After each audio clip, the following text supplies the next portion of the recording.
మంత్రివర్యులు సార్ గారిని కలిసి మా యొక్క డిమాండ్స్ మేము ఇవ్వడం జరిగింది.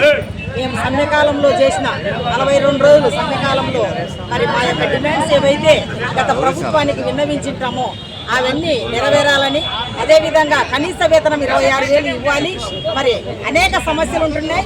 రాజకీయ వేధింపులు కూడా అంగన్వాడీ వర్కర్లపైన ఎక్కువగా ఉంటున్నాయి. వాటిని అన్నింటినీ అరికట్టాలని, మరి మినీ అంగన్వాడీ టీచర్లను మెయిన్ అంగన్వాడీ టీచర్లుగా చేయాలని, మరి ఈరోజు ఒక కార్యకర్త అంగన్వాడీ కార్యకర్త కానీ ఆయా కానీ చనిపోతే మట్టి ఖర్చులకు కనీసం 20,000 ఇవ్వాలని మేము డిమాండ్లో పెట్టాము.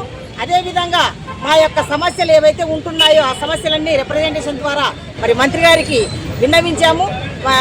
చాలా మందికి ఇళ్ల స్థలాలు లేవు, మరి ఇళ్ల స్థలాలు చూపించి ఇల్లు కూడా కట్టించాలని అడగడం జరిగింది. మరి ఇవన్నీ మా యొక్క సమస్యలు నెరవేరుస్తారని మరి మంత్రివర్యులకు తెలియజేస్తూ మాకు అవకాశం ఇచ్చిన మీ అందరికీ కృతజ్ఞతలు తెలియజేస్తూ ముగిస్తున్నాం.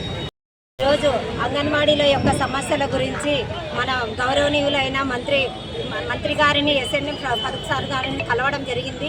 మా డిమాండ్స్ ఏవైతే ఉన్నాయో 42 రోజుల సమ్మె కాలంలో మా యొక్క డిమాండ్స్ నెరవేర్చాలని ఈరోజు రిప్రజెంటేషన్ ఇవ్వడం జరిగింది.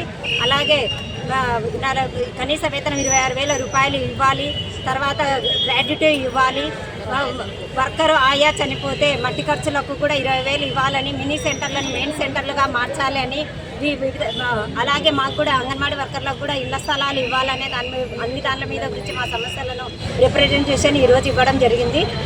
మాకు సార్ గారు కలిసి మాకు మీరైతే ఏమైతే డిమాండ్స్ ఇచ్చారో మేము నెరవేరుస్తామని హామీ ఇవ్వడం కూడా జరిగింది.